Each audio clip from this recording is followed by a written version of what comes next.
Okay, how's everybody doing? So I want to revisit ditch water, and I've shown features of water. I have my method that I do. It's not, I'm not the only one that does it, but it's a method that I like to use. I like to use all acrylic, as most of you know by now. For the most part, I do use oils and enamels in a pinch, but most of my terrain, including water, is all done with acrylic with multiple layers built up over, patience while doing other tasks, etc. And like, I'm not into the ready to run pour once. Like, if you're into that, then this probably isn't the video for you.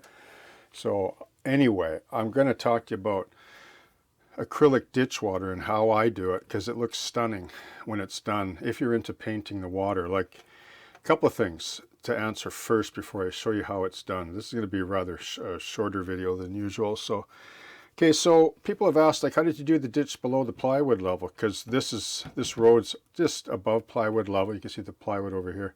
So I jigsawed this out before I even laid the track. I knew where the track would go, where the road would go. I knew where I wanted my ditches, so I jigsawed the section out through the 3/8 plywood. That's the one thing I don't like about plywood is, well, I guess I have an aversion to dust now as I've gotten older because of my allergies, but I just don't like dust. There's something to be said about building on foam, even though I don't like to do it because it's unstable. But I do use foam for terrain above the plywood and below it, etc., in the foreground.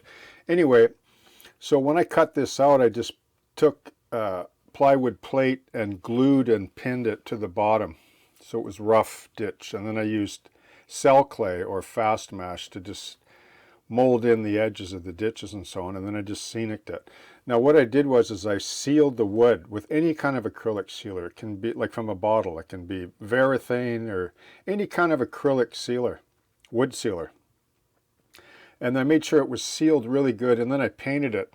For this ditch water, it has this color, excuse me, because of the chaff that comes off of all the grains and so on it just creates a big dust cloud here when it's offloading, and it goes down inside this silo, and it comes out like the water that builds up from weather and whatever drains off into this slurry ditch, and that's the color of it. And I just used this color right here. I just used Vallejo #NoSponsor Sand Beige number 71.244 for this particular color. And then for the ditch water like this, because it's in the shade, etc., I used 71.247 light olive.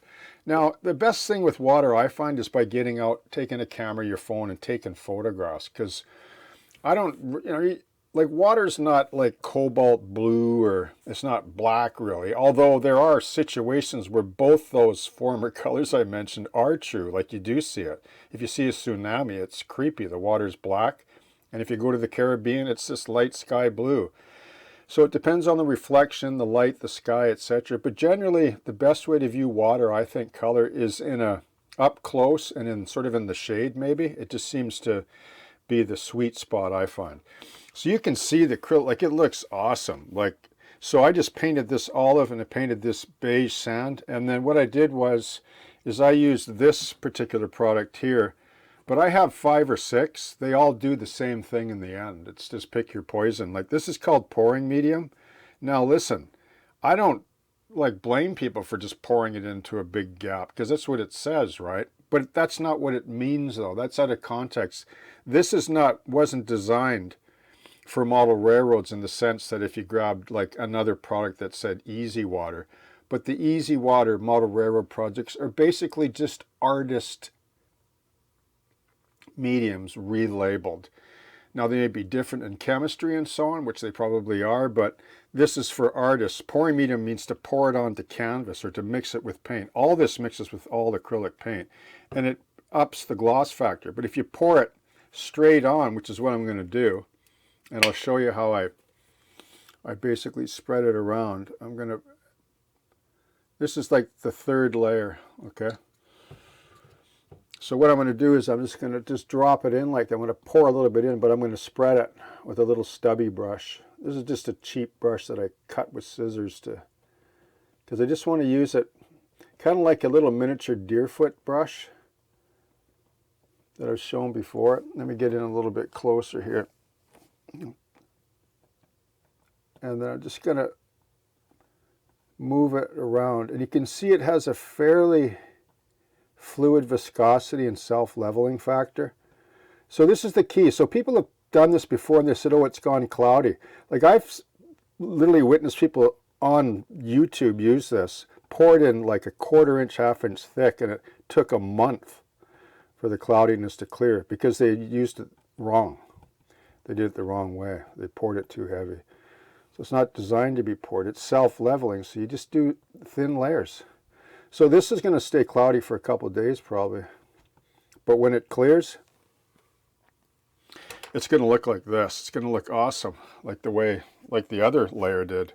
Okay, so that's what I use. And then just in closing, I also use Golden GAC 500 because this has a heavier viscosity, so it retains tool marks. That's the difference between all these. Like Golden and Liquitex are also compatible, and you can mix this paint in with it too, and like it won't coagulate or go bad. So they're all acrylics, so they play pretty safe together if you just stay with acrylics in this case, even though you can put this over enamel and oil if it's completely cured. But you can mix them both together. But you'll find that with these products, they have different viscosities for good reason. Like artists that use them on canvases, sometimes the canvas will be laying down flat or on an easel, so they hold position on the easel. Like they don't creep, like they don't have that ugly creep factor, you know, it creeps up. Like 2-part pouring resins will often creep up and sort of wreck that sharpness of the shoreline and the water, which I find unbearable. Like, you know, I can't really handle that look personally, but that's why I use acrylic gloss mediums like this. So by the time this cures and dries, it'll look great. And over a long period of time when it cures, it's virtually scratch proof and bulletproof because it's acrylic. Okay, so try that if you want for your ditch water. It's easy to do. You can do it, and like I just showed you, it didn't take very long. Okay, so happy modeling, and I hope that you have a great day.